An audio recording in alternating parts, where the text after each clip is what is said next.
best chance of all lies with a driver in form, Jimmy McRae. With a fine display of skillful driving in the nimble handling Raceco.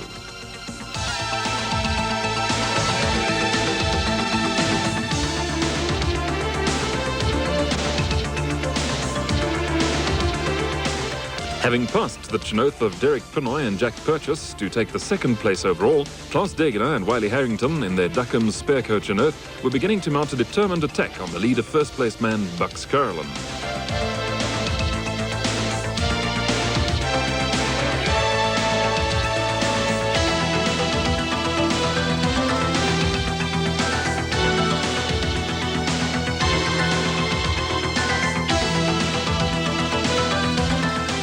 Former champions Hannes Grobler and Piet Swanepoel, more accustomed to running at the front of the field, were determined to improve on their fourth position in the Nissan Safari and were pulling out all the stops at this early stage of the race. Philip Malone and Richard Leake were also going quickly, but were soon to retire when the bearings in their Toyota Land Cruiser gave up the ghost a mere 40 kilometers into the event. Carrying the Toyota flag, however, were Andre Kok and Koos Coetzee in their Land Cruiser with a problem-free run at this stage. They were followed closely by a determined Linton Draper and Peter Smith in the Safari, showing no signs of exhaustion, unlike Bodo Berthold and Paul Kutzer, who had a major headache with their Orco space frame car. However, the rocky and wet conditions generally suited the single and two-seater space frame vehicles down to the mud, and the refuel point halfway into the event, these cars filled the first 4 places.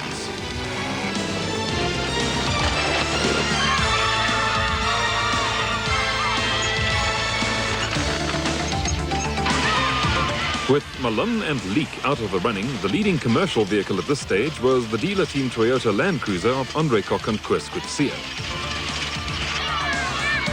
Robin Yates and Chubby Bales were making good time in their Raceco.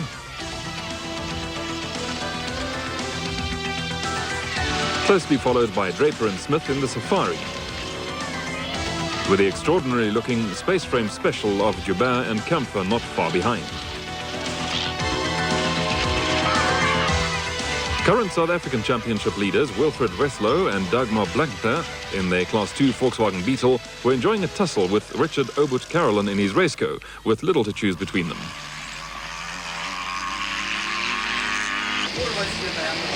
Enjoying a last cigarette before their start, 1 hour after the cars, the motorcycle competitors were preparing for a tough day. Starting first would be Jeremy Davies on his Kawasaki, having set the quickest time the previous day.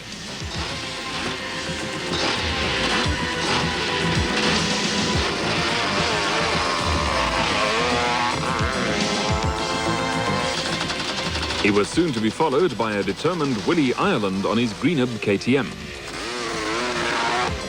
Next on the line was Stanley Jacobs on a Honda.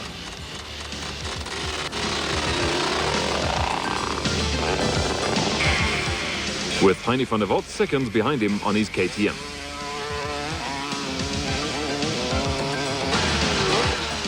Competition would be extremely stiff in the two-wheeler category, with experts comparing the South African off-road racing standards favorably with those of international stars all over the world. The granddaddy of the event would be the seasoned Joe van Altena, leading the 200cc class on his Kawasaki, followed by possible winner Alfie Cox from Natal on a similar machine, as the rest of the competitors lined up for the start.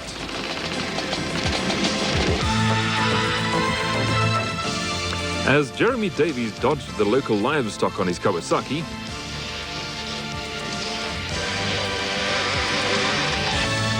he was sternly challenged by Willie Ireland on his KTM. A hard-charging Louis Olofsson on a similar motorcycle, and Heine van der Walt from Pretoria also on a KTM.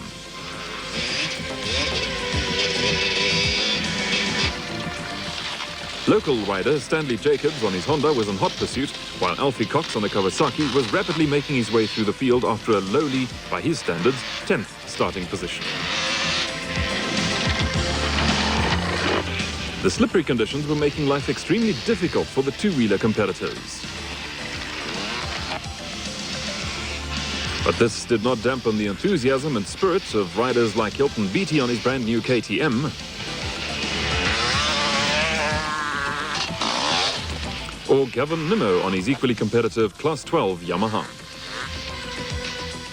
The treacherous conditions caught many a rider unawares, as proven by Jan Greg and his Kawasaki, who lay down in front for our camera crew.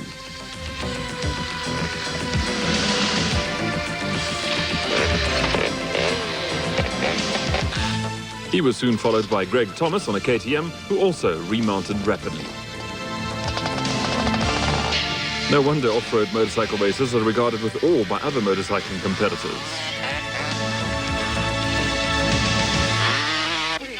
At the refuel and service point, it was time to repair and refurbish the crews and vehicles.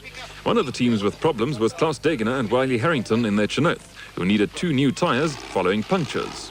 Unfortunately, the studs sheared off their left back wheel within a kilometre of the stop, causing major damage to the brake calipers on the car and their premature retirement.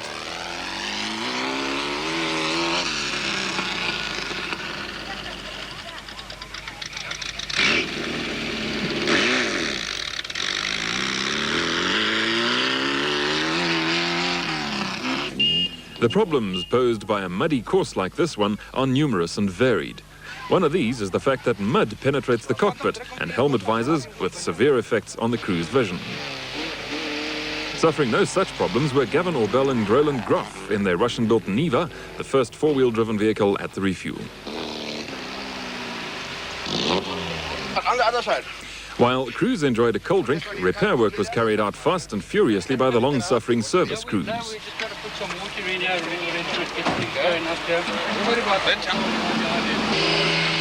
Hannes Grobler and Piet Swanepoel arrived well down in the field, having suffered various problems with their Nissan Safari, including a puncture some kilometres from the fuel hole.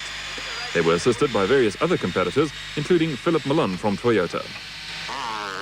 The first motorcyclist through the refuel was Jeremy Davies on his Kawasaki,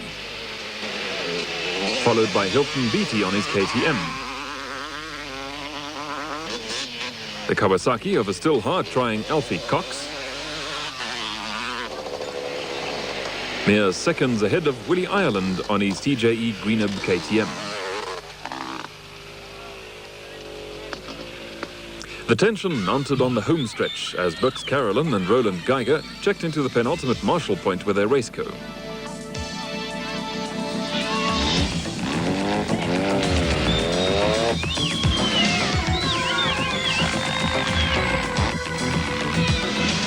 Mere seconds behind them were Derek Pinoy and Jack Purchase in their Chinoth, still hoping to snatch the winner's trophy in the last stretch.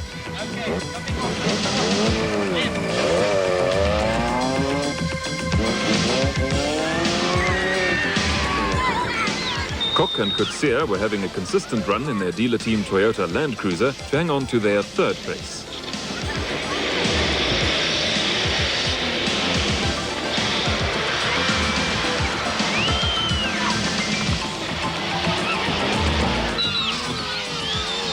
The motorcycle competitors were equally eager to get the marshalling over and done with on this last stretch, with Hilton Beattie now in 1st place,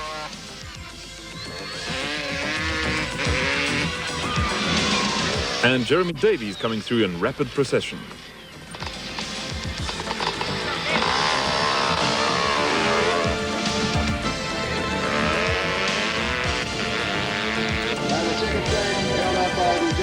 At the end of the long and hard road, it was Bux Carolyn and Roland Geiger who took the checkered flag in their lubrication equipment Raceco Kajima.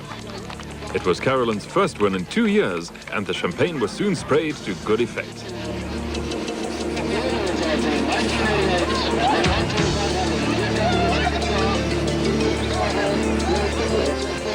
The 2nd place overall was claimed by Derek Pinoy and Jack Purchase in their Chinoth after a consistent and smooth performance.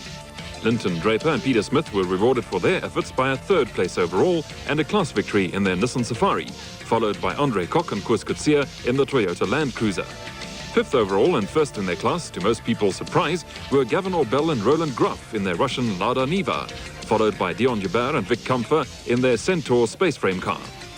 Competitors agreed after the event that the Mmabatho Sun 500 off-road race had proved to be one of the tougher events of the 1988 racing season, and that the race richly deserves its place on the national championship calendar. With only 2 events remaining in the championship, the title chase is still wide open in most classes, and experts agree that the 1988 South African Off-Road Championship should be a vintage one to be remembered for many years.